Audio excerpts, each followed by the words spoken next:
Hi. Today I would like to speak about understanding religious Zionism. There's a few parts on it, whether or not the current situation in Eretz Israel is a proof that Moshiach has come or not, and how can you believe that, etc., that Moshiach already came.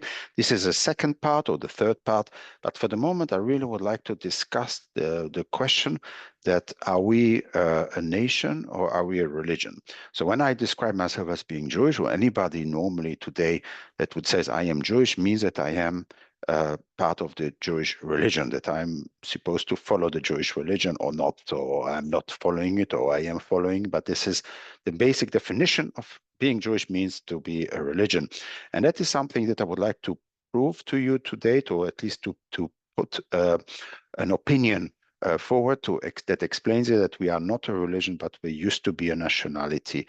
We were, for a very short period, we were a religion. For about 40 years in the Midbar, we were a religion. Just after the receiving of the Torah, then we became a nationality. And once after the Chum Bayis Rishon, we became a religion again. And that's where we are today, or at least until the establishment of the Jewish state, and where the discussion is, of course, are we back to a nationality or are we still only a religion? Let me maybe start with the beginning. There is the very first relationship that HaKadosh Baruch Hu created with humanity, that he created a bris, a covenant, is the bris ben Absorim. So in the bris ben Absorim, this is where Hashem promised to Avraham Avinu that he will receive the land and they will become a big nation. Now, in the Bris ben Absorim, there is very little mentioned about the Torah. There is very little mentioned about anything else, just about the land. There is a bit of Tzedakah Mishpat, a few words here and there, but there is no mentioning at all of any part which is a condition on to which the people will have to follow in order to remain on the land or to be able to receive the land. There is very little mentioning, if not at all. This, of course, was followed many hundred years later by the Bris HaSinai, where there Hashem clearly defined himself as a God, a religious God, who expects us to follow his rules. And then the question, of course, is the second bris of Har Sinai replaces the first one, or is it complementary? So which one is actually the main bris that we have with HaKadosh Baruch Hu, the Klal Yisrael with HaKadosh Baruch Hu, is the bris bein Absorim, or is it the bris Har Sinai, or is it both? And if it's both, which one is dominant towards the other? The nafkemine in halachic nafkemine, or maybe not really halachic, but there are some differences, is, of course, why do we do the bris milah? So those who believe that the bris HaSinai replaces the bris of the bris ben Absorim, they believe indeed that the bris milah is basically we're doing it because it was given on Sinai. Those who believe that the bris ben Absorim is the key and is the dominant one, and the Bris HaSinai is only a complementary, the Milah is actually still basically we're doing Bris Milah because of Avraham Avinu. The Rambam has a very interesting point of view, which I'm not going to go in today, which he believes that we are doing the Bris Milah because of the Har Sinai. And then, of course, there is a famous letter from his Talmud about telling him that people are kind of making fun of him a little bit because we're making a brocha lachnisu bevrisu shel Avraham Avinu. So we see clearly that we are still doing it because of the Bris ben Absorim. But that's already a different discussion. But that's the point which I wanted to make, is that there is kind of a lomdish pilpul hakira that one can have. Now, the reason where it really becomes very interesting is in the following hakira. And this hakira is basically whether or not, if we are a nationality, that means that we have to live in a land, and in order to live as long as possible in the land, we have to follow the Torah, the mitzvahs, the Taryag mitzvahs. Or is it that the Iker is the Taryag mitzvahs, so the religion is the Iker, and why do we have to live in the land? It's purely opportunistic. In order to be able to perform all the mitzvahs, we need to be in the land, because there are some mitzvahs which are tluyos ba'oretz, And for those mitzvahs, you need to have a land, and therefore we want Moshiach to come so that we can be mekayim even more mitzvahs. And we want the Beis Hamikdash to come so that we have many, many more mitzvahs with the korbanos and tumah tahara and everything that goes with it. So these are the two schools. You have those who hold that most of us hold that the ikar is the mitzvahs, and we just need the land in order to perform them more. And you have those who say, no, the ikar is the living in the land. And what mitzvahs are is a way of keeping us as long as possible. To understand what is the pshat, how can you understand that we have to live as long as possible in the land? For this, there is an element that is mentioned in the Torah, which means the goy kodesh mamleches kohanim. What it says in Sefer Shmois, which means, in other words, we have to become a goy kodesh. First, a goy, a nation that is kodesh. So why? Because we are mamleches kohanim. What does it mean, mamleches kohanim? It means that we are all going to be kohanim in the eyes of the nations. So if we want to be the Oir Lagoim, if you want to bring the Kedusha and the Broche in the world, it will have to be through us, through the Jewish nation. Hashem wants us to be a Goy Kodesh because he says, Kedoshim tiyu ki Kodesh ani. If Hashem wants to live on this world, in Shochamti Besoichom, he needs to have a nation that has Kedusha around him. So he needs to be surrounded by Kedusha, by a holy nation. Otherwise, these two are repelling each other and he cannot remain existent. That means, in other words, that if we want to be the Oir Lagoyim and we want to bring the Kedusha and the Brocha to the nations, we need to live in the land. We need to be a Goy, a nation. Only through a nation can we do that. And it has to be a Goy Kodesh, has to be also a Kedusha. So basically, that is the purpose. So the purpose of the purpose is that Hashem wants to live on this world, wants to be with us, wants to walk with us, as it says in Rashi, famous Rashi, that Hashem wants to walk with us as nearly equals, so that we should not be afraid, etc. So this is basically the purpose of the purpose. Nevertheless, this is also it is also seen in the way that we define conversion. Because if you really want to understand which school are you following, it is how do you define conversion. Let me be more explicit. In reality, the idea that we became a religion and we were a nationality is based on the fact that in the Torah, there is no mentioning it of a religion at all. There is very little mention of the neshama, if not at all.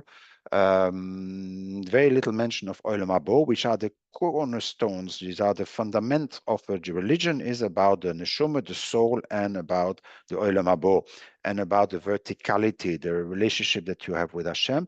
While in the Tanakh, or at least the two first parts of the Tanakh, which is the Torah and the Nevi'im, it's only about how to get into the land. When you look in Sefer Dvorim, specifically, Moshe Rabbeinu does mention a few elements of religion, that we have to have V'ahavta Hashem Elokecho, and that we have to Oiso Sire, that we have to Hashem Ekerotziro, that you have to have fear of Hashem, V'dov Koboy, and even V'dov Koboy that is mentioned in the Torah, which is then used by religious authorities as saying this is the spitz of where we have to be in terms of Yiro and then Ahava and then Dveikus, which is the strongest verticality element that we have.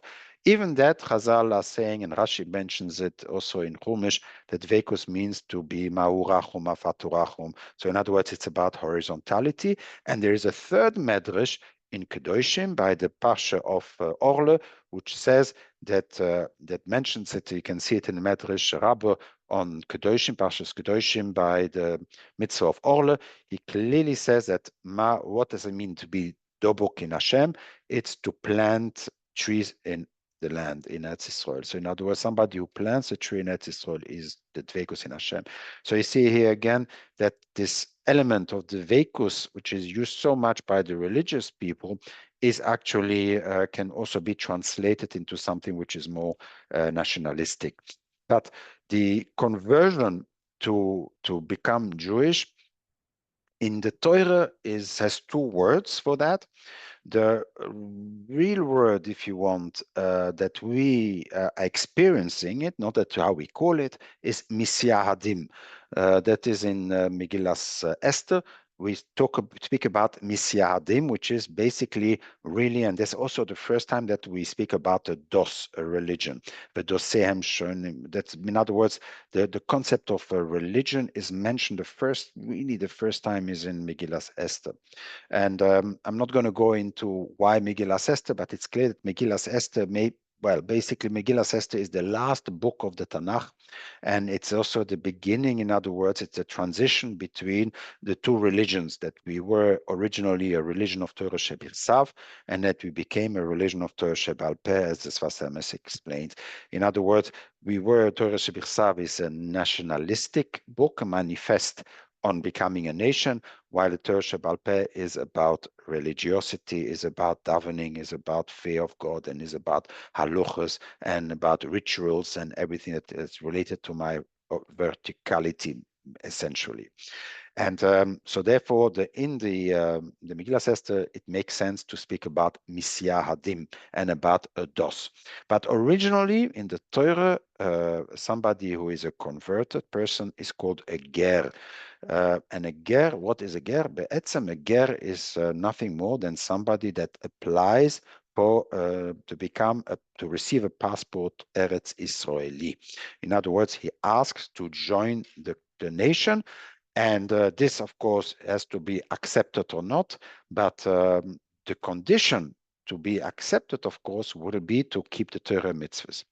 Why? Not because that's a condition, how do you say, it is the condition, the main condition to become part of the Hebrew nation, but it's because if you don't keep the Torah mitzvahs, you're putting the whole nation in danger.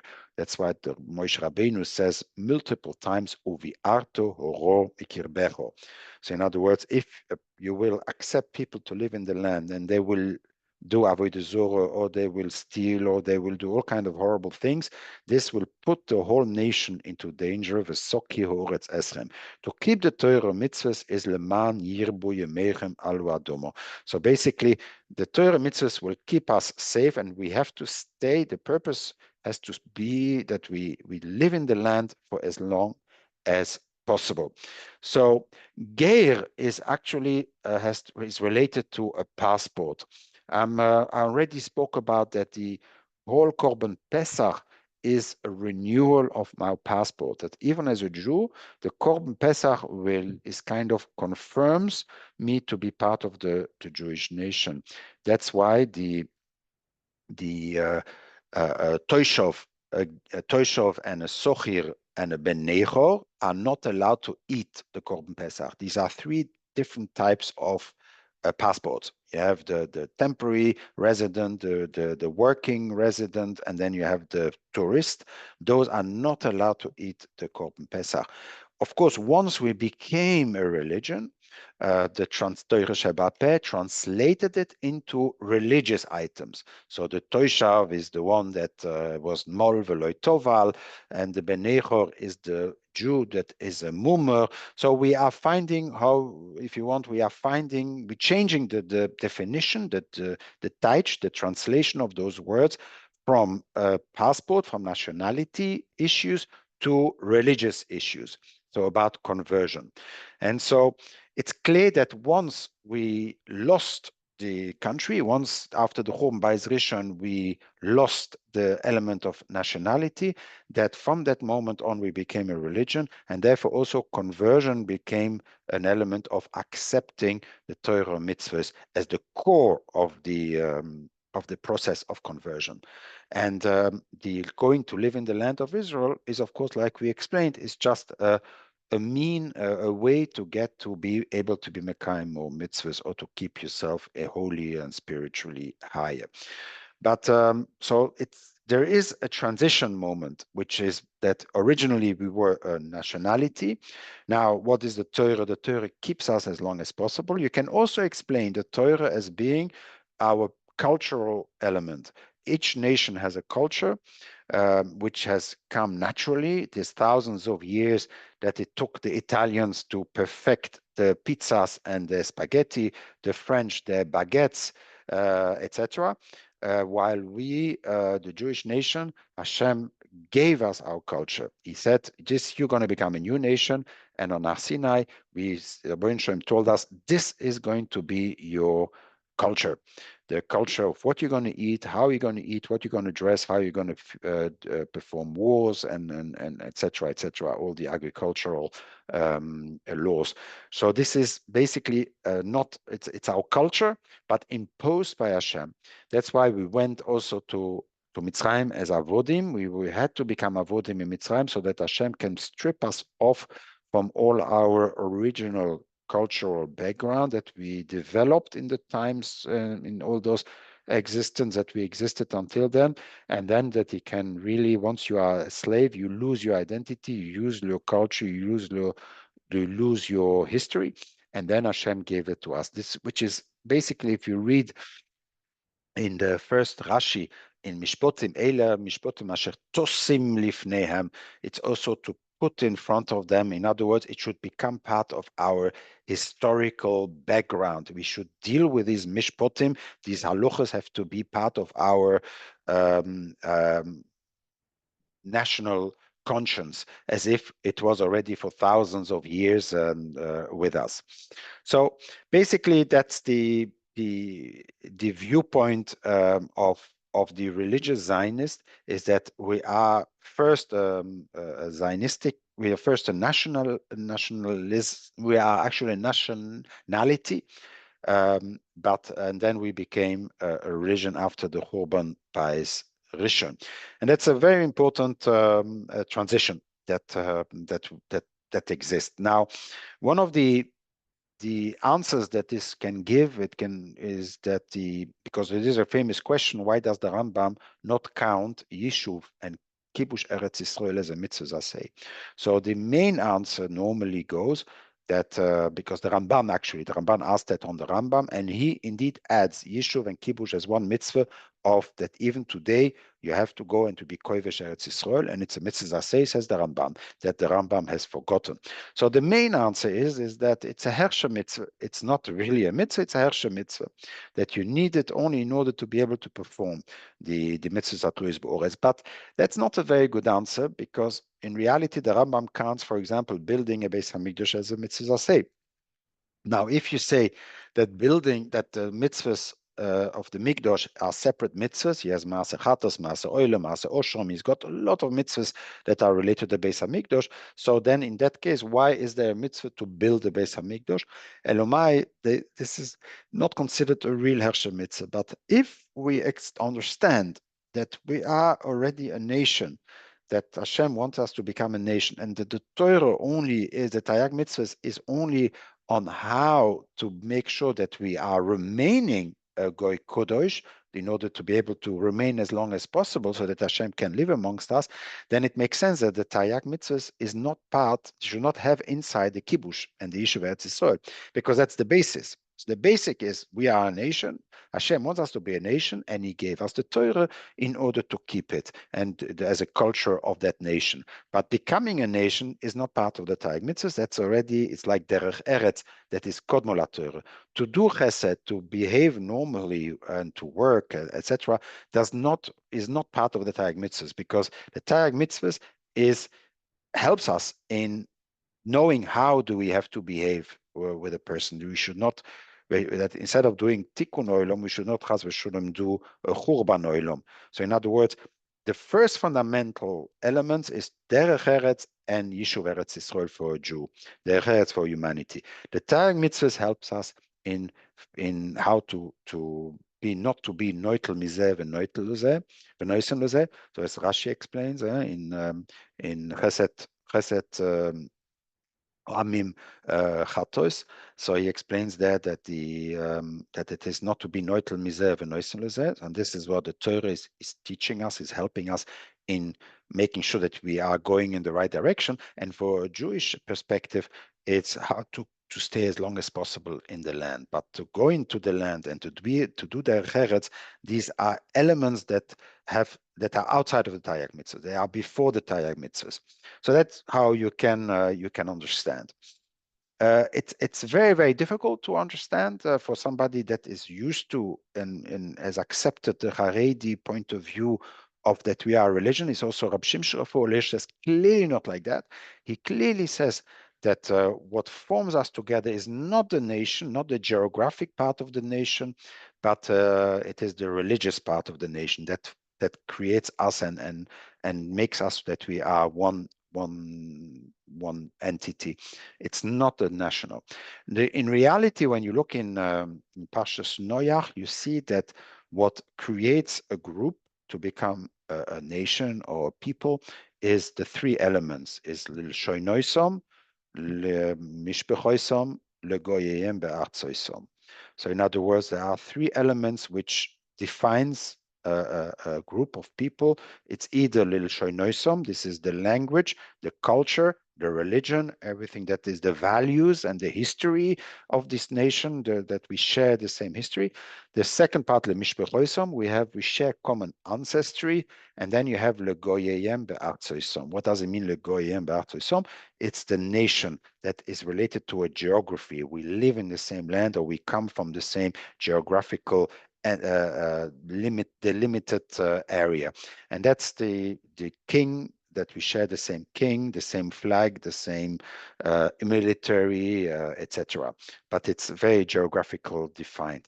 So there are those three elements already mentioned in Parshas Noach a few times, and that's what the idea when the Torah says we have to be a goy kodosh. It means the goyim be'artsoisom. It means that it is a nationalistic approach. Of course, that's the other school. I'm here defending the other school because it's the one that is the challenged, and it's the one that is a bit the one that goes outside of the normal thinking in a box. It's really the outside of the box thinking of to see Judaism. Now, the reason why I spoke about that last Shabbos was because the Meraglim are exactly that issue. We have to understand that when we received the Torah, we became a religion, and everything was around religiosity during this period.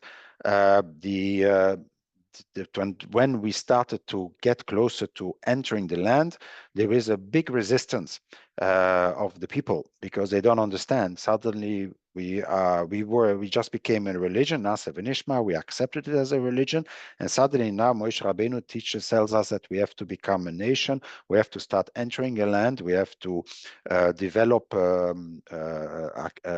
agriculture. Don't forget that we were shepherds, and then we have to become farmers. That on itself is already a big cultural shift. It's an unbelievable change in mindset and change in culture and everything, from going from a farmer, from a shepherd to a farmer. We know that farmers and shepherds, they hate each other, basically. There's a tension between them, Cain and Hevel. The first murder was between a farmer and a shepherd, and also Yaakov Avinu described to Paroi that we are shepherds, and therefore the Mitzrim, who are farmers, they hate us and let us live in Eretz Goshen. So basically, this is something which is already in the core of the issue of our identity. How can we from shepherds become farmers? How can we from a religion become a nation?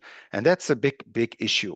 And the Meraglim actually had this in mind, because for them to go into Eretz Israel, it will become a big danger. There will be a physical danger. There are big people, there are big armies, strong people, and why would we put ourselves in a danger? If we are a religion and the living in Eretz Israel is purely a religious opportunistic mitzvah, then pikuach nefesh, and I don't have to go into war against an impossible enemy. Then I can think, sorry, but pikuach nefesh, I'm not going to do it. But if you see it as no, that is not pikuach nefesh, it's only doiche kula, meaning the tayag mitzvahs, but to become a nation, that's the basic, that's what you were created for, that's who you are. And therefore there is no ptur, then you have to go into a war, because otherwise, indeed, all the wars that we are going through, everybody can say, I'm sorry, Pikuach Nefesh, it's a dangerous thing to go to war. There are korbanos, even when Hashem is with us, there will always be some korbanos that will fall. And so therefore there is a chance, there's even Sofek Pikuach Nefesh, why should I go into war? Elomai, no, the element of war is not part of the religious item, but it's part of the nationalistic item. And that is Kodmo, La Torah. The nationalistic element is before the Torah, and this is the core of our identity. So that's why you can understand the Meraglim in that perspective. You can also understand the Meraglim, and that's why it becomes interesting, because all the tainas that the Meraglim have said, that Chazal teaching us that the Meraglim said, are actually also today by the anti-Zionist movement have been used. So first of all, we are a religion and we're not a nation. And so why would we kind of go from a religion to become a nation? This reluctance existed at the time of the Meraglim, but also exists, of course, today as well. And also the Zohar speaks about the change in management, the change in Rabbonus. So the Rabbonim, the Gedolei Ador, those 12 Meraglim, and what they actually saw that Moshe Rabbeinu once will go into Eretz Yisrael, they will change the Rabbonus, they will change new leaders.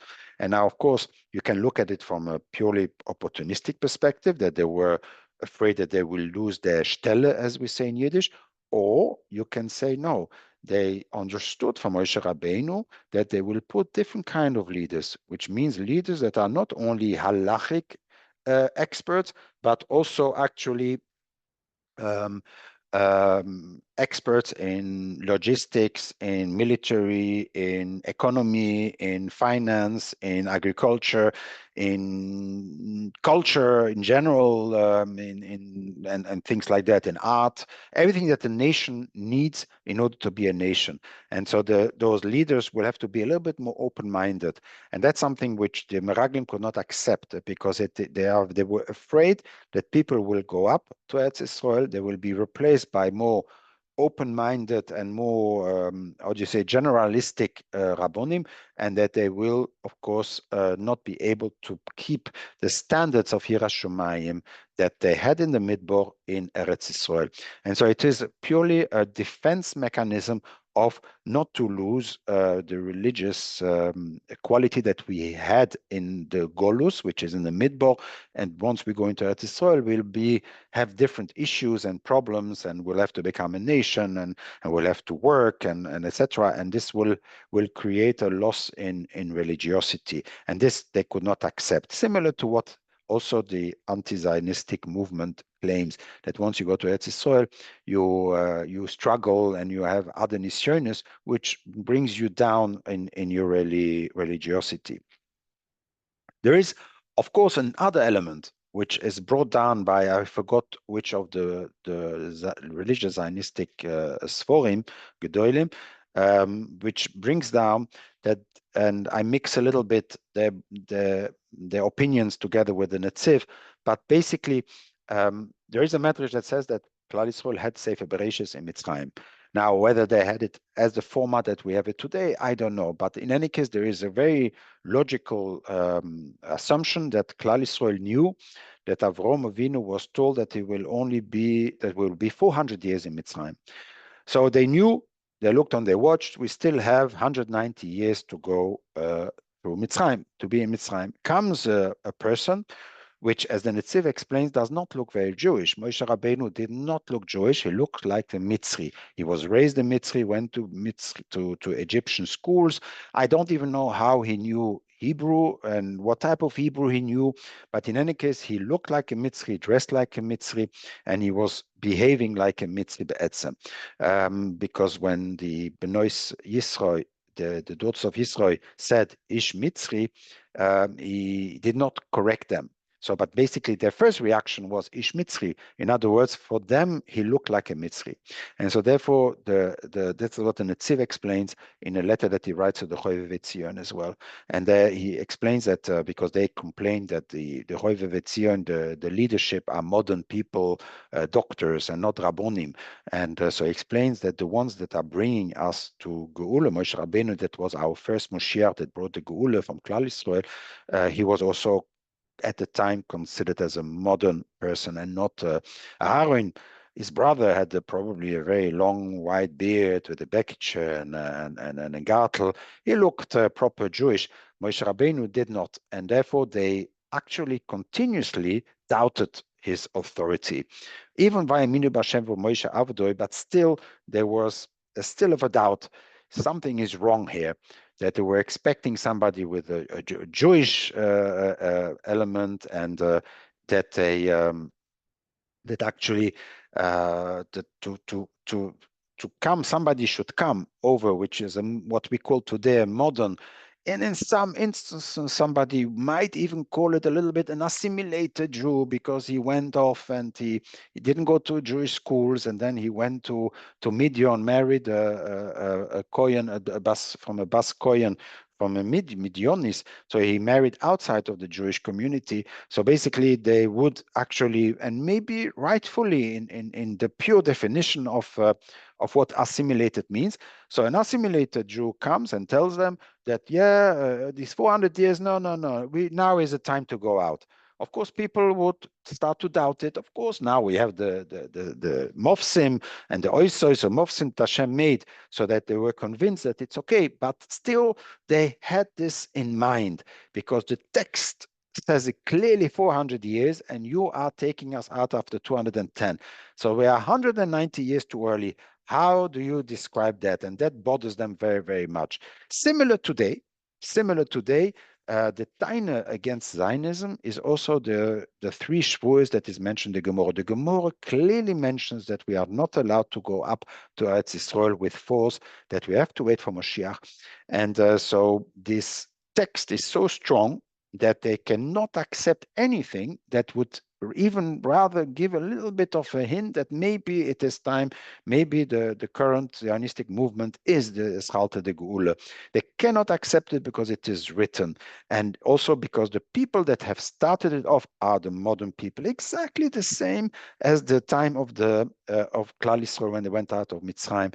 And so you see here the parallelism that existed, this resistance towards nationalism existed before, and and is going to continue in the pastures that we are going to see now. And I'm not going to give now on Chukas, but basically there is a beautiful explanation, but that we can give.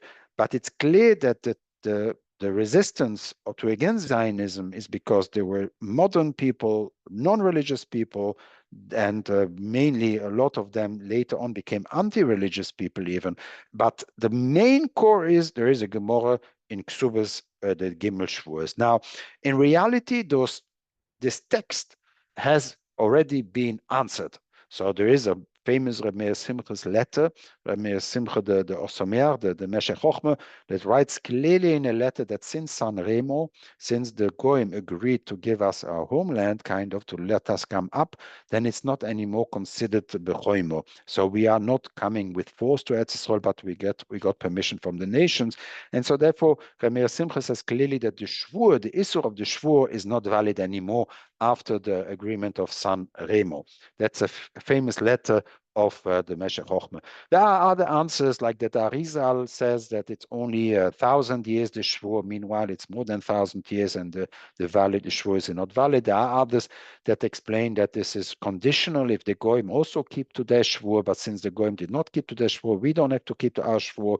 And then there is the Maharal in the Chidush HaGodois, which explained the Shvur is not to be an Isur on us, but more as Hashem created, forced the nature, the natural forces, because he says that since we come from a nation, the natural forces pushes us back into the nation. So we naturally should have been pushed to return to the land. So once we are Golus, it's an unnatural, it's an unstable configuration. And so therefore, Art Hashem made a shvur is like a chok TV that actually keeps us and refrains us from going back to Eretz Israel. So it's not a shvur as a shvur of an isur that was given to us. It is purely an element of keeping us away from Eretz Israel. There is a famous apparently Vilna Gaon, but I'm not sure. I haven't seen it inside. That says that the Meraglim is a nevuah that will happen again, so that we will have again a resistance to go up to Eretz Israel. So basically, it explains also why the Torah spends so much time on the Meraglim and why is it so horrible for HaKadosh Baruch Hu that what they've done. L'choira, you can explain it as a very religious uh, defense mechanism, but still HaKadosh Baruch Hu says no, he's very upset about that, and so therefore it's something that according to them we have to take with us. Now, I'm not going to go now on the element which I will do in another video on whether or not the Moshiach that we have today, is it that if Eretz Israel that we have today, the Medina Israel, as they say, is it already Aschalta de Gaulle? Is Moshiach has come already or not? How can you say that? There is even, I will maybe give a video on whether Herzl was Moshiach or not, but that's something which is for next video. But for the moment, I will just end up with Rav Kook. With Rav Kook, who actually says the Kabe Shofar Godol Cheruseinu, he explains that you have when you have a Shofar Godol, there means that there is also a Shofar Koton, and if you have a Shofar Koton and a Godol, it means that you also have a Shofar Beinonis. He explains that the Shofar Godol is symbolizes the Shofar from an Ayel that we blow on Rosh Hashanah, which is a kosher lekatriledik Shofar. Then you have the Beinoni, which is the Shofar from another behemoth Tohoiro, which is kosher, that you can make a broch on it. It's not lekatrila. The best mahadrin is to take a Shofar shel Ayel, but if you don't have, then you take a Shofar from another behemoth Tohoiro. And then you have the ones, the Shofar of a behemoth Meo, and that is Be'etzem Posel. But it's that's what he calls the shofar cotton. Why is it a shofar cotton? Because the Mishnah Berurah explains that if somebody does not have another shofar, only a shofar from a behemoth male, he should blow on it, and but without a brocha. And if he finds a new one, he finds a kosher shofar, he should blow on the kosher shofar. But even then, he says you should not blow with a brocha. Although that it was apostle, but he says, anyway, don't blow with a brocha, you blow it again, but not with a brocha. So basically, it seems that it's also kind of kosher, maybe kosher somehow, but anyway, it's in between. And so this is the shofar cotton, so behemoth male. So Rav Kook explains that you have those who understand that to go to Eretz Israel is in order to increase our spirituality, our role that we have to play, to bring the whole world into the universality element of the Torah, that Kimitzion Teise Torah for all the nations, that we have to become the Orla Goyim, and that our role is to go and live in Eretz Israel and to bring the Brocha and the Kedusha on the world. These are the Shofar Godel. So this is the big Shofar Lekatchila. That's how you have to go when you go up to Eretz Israel. This is your purpose should be. And then you have the second element, the Shofar Beinoni, which is the people that are driven by nationalism. So while religion is focused on individuality, it's about me and my relation with Hashem. And of course, my chesed that I do with the other is also be'etzem for me, so that I can make mitzvahs of chesed. But nationalism is something completely new, and that is something which is not part of the religion elements.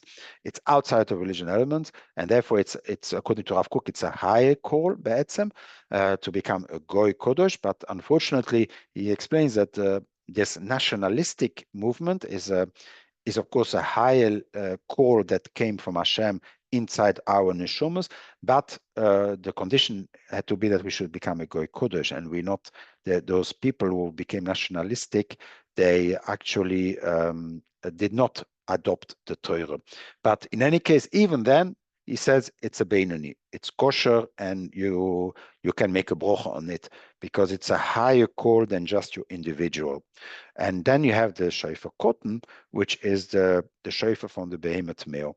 And these are actually the people that come up to Eretz Yisrael that because of anti-Semitism. So they are seeking a solution to a problem. So it's not because of aspiration, whether it is a nationalistic aspiration or is it because of a spiritual aspiration, but it's purely because it's anti-Semitism in Europe pushes me to actually move to Eretz Israel, to go away, or it is for fiscal reasons, a lot of people, or fiscality elements that they move up to Eretz Israel, or is it because they are away from, they are distant from their children that are in Koile living in Eretz Israel, and so they want to live closer to their children. So it's a solution to a problem, but it does not have the high aspiration. He calls very nicely, basically what it comes out is that the behemoth male, the shofar behemoth male, is actually who is blowing the shofar of the behemoth male. It is, he says, it's the Hitler that is blowing. It is the anti-Semites that are blowing on the shofar, and we are afraid of their shofar, and so we run up to Eretz Yisrael. It's not a pulling shofar, it's not a pulling tkir, but it is a pushing tkir. We are running away from the this is the from the anti-Semitism that exists in Europe. So this is the shofar cotton, which is the shofar of the behemoth male, which is posel, does not make a brocha, does not have, is not an aliyah that actually creates brocha because it's purely opportunistic. But he says it's still okay, because the proof is that if you blow again, you are not. If you blow again, you are not making a broche on kosher shofar afterwards. So basically, this is a short overview of the understanding religious Zionism, part one, purely understanding are we a religion, and that we were a religion for 40 years, we became a nationality, and then we became a religion again, as the Sfas Emes explains very nicely. This is with the Megillas Esther, and everything that we do today is out of religiosity, and we understand this as a religion. And but meanwhile, the question now is the Medinat Israel that exists, the Israel state, is it already a beginning of our becoming back a nation? And so that's a little bit what I wanted to say. And then, of course, an Afkemina is about conversion, is converting a religious act. Am I joining the Jewish religion? That is how I become a Jew. Or is it a nationality act? Like Megillas Rus explained, Amir Ami, this is first, and then Elokai Elokai. In other words, the first element is I become part of the nation, I receive a passport, and that uh, means that I will have to keep the Torah and mitzvahs. That is translated in the Torah and mitzvahs, but it's only a second step. The first step is I become part of the nation, and that has changed completely after the Churban Bayis Rishon, where everything has become only to accept ourselves as a religion, to accept the Torah and mitzvahs, because that is who we were. We became. We became a das. We became a religion. So, should we be to the Gula Shleimbu B'meirov Yomeinu Omein.